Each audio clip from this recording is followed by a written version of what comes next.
정부의 사회적 거리 2.5단계로 많은 직장인들이 재택근무에 들어갔죠. 외출도 꺼리면서 배달업체가 수혜를 받고 있습니다. 배달 수요 증가로 라이더들의 수입도 늘고 있는데 그만큼 고충도 큰 것으로 보입니다. 자세한 얘기 배달 라이더로 일하고 있는 라이더 유니온 박정훈 위원장 연결해서 알아보겠습니다. 박 위원장님 안녕하십니까? 안녕하십니까. 라이더 유니온 위원장 박정훈입니다. 네, 우선 라이더 유니온이라고 지금 말씀을 하시는데 그 라이더 유니온이 뭔가요?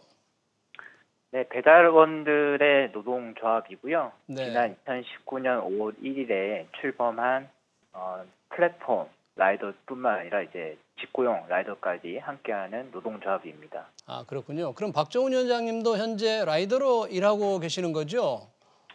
예, 맥도날드에서는 한 4년 차 일하고 있고요. 네. 쿠팡이츠라든지 배민이라든지 다양한 곳에서 배달 일을 하고 있습니다. 네, 고생이 많으실 것 같은데 요즘 뭐 코로나에다가 태풍까지 겹쳐가지고 상당히 애를 쓰시는데 왜 사회적 거리 2.5단계 지난 30일부터 지금 적용이 되고 있는데 그때 이후와 그 전과 비교하면 어느 정도나 지금 배달 수요가 늘었습니까? 네, 정확한 통계는 아무래도 플랫폼 기업이 알 거고요. 네, 저희 조합원들과 제가 체감하는 네. 것을 말씀드리면 주말 그리고 이제 비가 오거나 태풍이 오는 기상악화 시기에는 배달이 한 100건 정도 밀려 있는 경우도 나오고 있고요. 평소에도 한 50건 정도는 피크 시간대에 밀리는 것으로 알고 있습니다. 100건 또 50건씩 밀리면 배달을 요청한 분들이 제때 못 받게 되잖아요. 예, 예. 그럴 경우 상당히 문제가 많겠네요. 그렇게 수요가 많아져서. 그렇습니다. 다만 이게 계속되는 것은 아니고요. 네. 코로나19 이후의 상황, 그리고 비가 오는 상황, 그리고 주말 저녁 시간대, 매우 단시간에 벌어지는 정체 현상이라고 보셔야 됩니다. 네. 지금 주말 저녁을 말씀하셨는데 이게 배달을 하시다 보면 요일별로 수요가 어떻게 차이가 납니까? 평일에는 사실 점심시간과 저녁시간 잠깐 이렇게 콜이 밀리고요. 지금 같은 시간대에는 사실 콜이 없다고 봐야 됩니다. 그래서 이제 안정적인 수익을 얻기가 힘든 상황이고요. 네. 특히나 오늘은 날씨가 좋지 않습니까? 네. 이럴 때는 거의 배달이 없다고 보시면 되고, 태풍 그리고 장마 기간 때에는 저녁 시간대 내내 콜이 밀린다고 보시면 되고요. 사회적 거리가 2.5단계 이게 되고 나서부터 고객분들도 사실은 9시 수도권은 9시부터 이제 영업 그 가게 배달만 들어가지 가능하죠. 않습니까? 네, 네, 네. 배달만 가능하지 않습니까? 네. 근데 자연스럽게 9시 이후부터는 또 수요가 좀 떨어지기 시작합니다. 그래서 그렇군요. 저녁 피크 타임과 점심 피크 타임만 밀린다고 보시면 되겠습니다. 근데 어느 경우에는 뭐 하루에 24시간 이제 배달을 하는 회사도 있다고 하던데 그렇게 되면 근무 시간이 도대체 어떻게 되는 겁니까? 어, 만약에 저희가 직고용 라이더 같은 경우는 노동법의 제한을 받아서 근무 시간 제한이 있지만 네.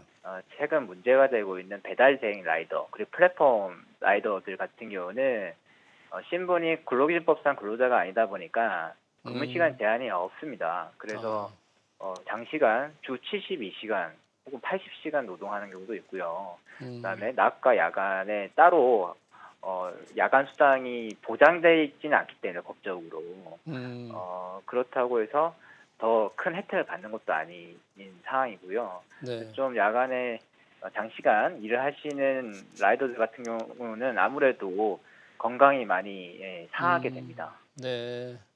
요즘처럼 배달 수요가 몰리면은 식사를 제대로 못하는 분들도 굉장히 많다고 하던데 그렇습니까?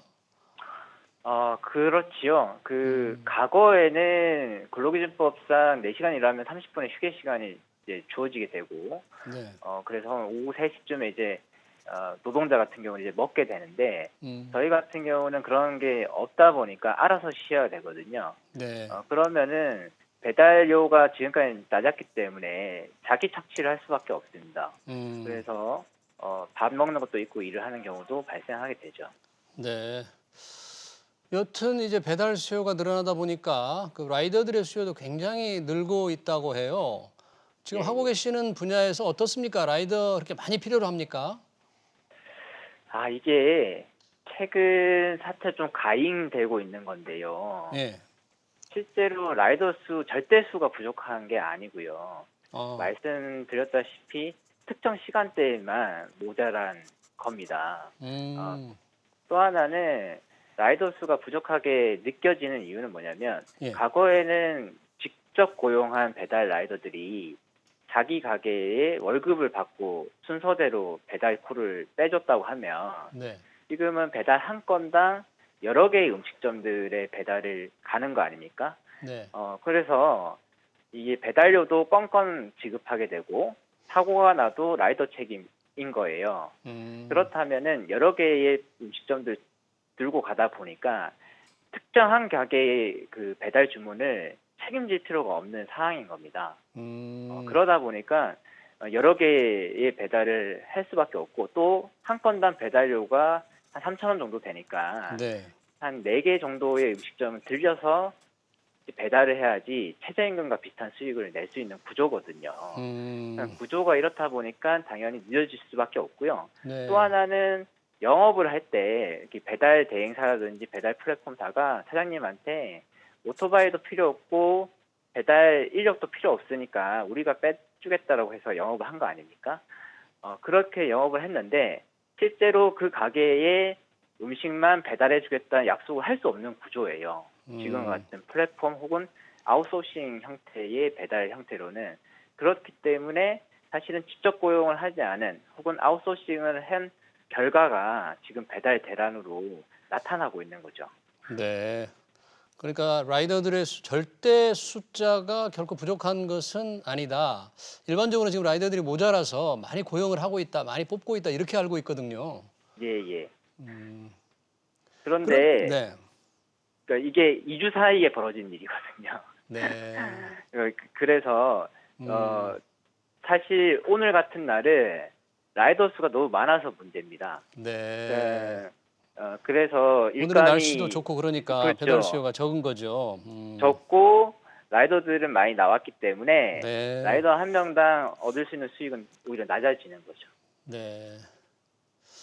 뭐 최근 2주 사이에 이제 많이 늘긴 했지만 여튼 배달료가 아까도 말씀하시기에 좀 낮다. 그리고 최근 수요가 늘어난다. 그러다 보니까 배달료를 좀 올려야 된다. 그런 얘기가 많이 있다면서요. 예, 예.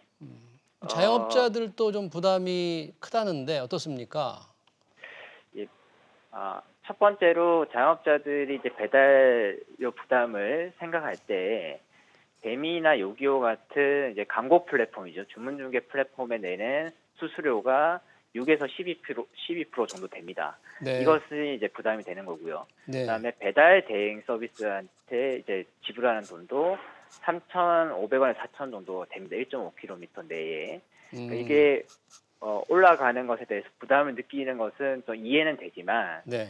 실제로 직접 고용을 했을 때 한 월급 한 300만 원과 한 4대 보험, 그다음에 네. 연차 퇴직금 등의 부담, 음. 오토바이 값과 오토바이 보험비를 아끼기 위해서 배달 음. 대행 시스템이 만들어진 거거든요. 그렇죠. 예, 그걸 고려해서 더 많이 음. 부담된다면 음. 그렇다면 이야기를 해볼 필요가 있다라고 음. 말씀을 드리고 싶고요. 음. 두 번째는 배달료가 너무 낮게 되면 아까도 말씀드렸다시피 네. 배달 음식점에 한 6군데, 7군데 들렸다 가야지 네. 최저임금보다 많이 나오는 거 아닙니까? 음. 그러니까 배달료가 너무 낮기 때문에 사실 배달이 빨리 안 빠지는 네.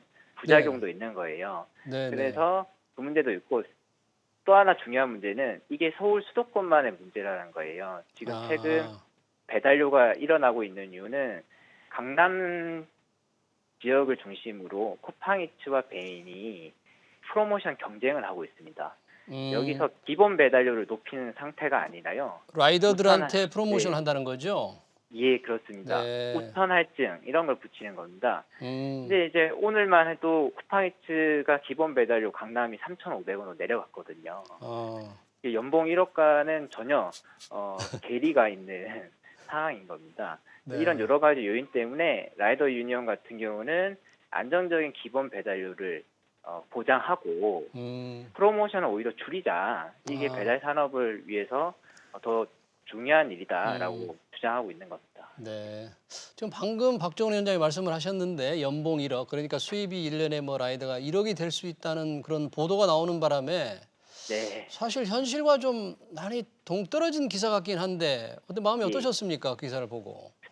제일 우려스러운 건 뭐냐면 이 기사를 보고 지금 코로나19로 많은 사람들이 직장을 잃었지 않습니까? 예. 그 수익이 줄어들고요. 음. 이 기사를 보고 배달업에 처음 뛰어든 사람이 네. 자기가 직접 해보니까 이 돈이 안 나오거든요. 네. 그러면 어떻게 되냐면 무리하게 신호 위반을 하거나 네. 장시간 일을 하다 보면 네. 반드시 사고로 이어지게 됩니다. 그렇죠. 예, 이게 가장 심각한 문제라고 생각하고 이거는 언론에서 좀 이런 부분을 좀 고려해야 되거든요. 네. 예, 당장 오늘만 해도 수익이 떨어져서 다들 아우성이거든요. 불과 글쎄요. 며칠 사이에. 그래서 좀 최악의 보도였다고 생각하고요. 네. 또 하나는 이게 또 서울 강남의 수익이었는데 주말 하루의 수익이었는데 지역 같은 경우는 아직도 2,000원대의 배달 요구가 지금 운영 중에 있어요. 왜냐하면은 배달 산업 같은 경우는 아무나 창업을 할 수 있고요. 네. 배달료의 하한선이 없기 때문에 방금 창업한 배달 대행사가 음식점에 가서 사장님 저 3,500원에 배달해 드릴게요 하고 그 다음날 또 새로 생긴 창업자가 가서 3,500원 비싸니까 3,000원에 해드릴게요 라고 해서 배달료가 오히려 낮아지는 현상이 벌어지고 있습니다. 네. 그래서 전반적인 배달 산업 구조를 개선하지 않고 라이더 몸값만 얘기하는 것은 네. 문제라고 생각하고 있습니다. 네. 하여튼 그 보도는 좀 문제가 있었던 것 같은데 그건 말고 좀 신속하고 안전하게 배달을 해야 될 텐데 이 라이더들을 위해서 정부에 조금 원하는 대책이 있다면 뭐가 되나요? 일단 어떤 신규 입직자들이 늘어날 테니까요. 네. 가장 시급한 것은 이제 산재 보험 적용인 건데요. 네. 이제 기존의 산재도 되기는 합니다. 배달대행 라이더도. 근데 다만 잠깐 일을 하거나 여러 개의 프로그램을 사용하는 라이더들 같은 경우는 산재 보호가 안 됩니다. 네. 이거를 전속성 기준이라고 하는데 이 전속성 기준을 철폐하고 모든 라이더들한테 산재 보장을 할 필요가 있습니다. 이것이 가장 시급한 문제라고 네. 보고 있습니다. 네, 알겠습니다. 네, 여러 가지로 고생이 많으신 박정훈 라이더 유니언 위원장이었습니다. 고맙습니다. 네, 고맙습니다.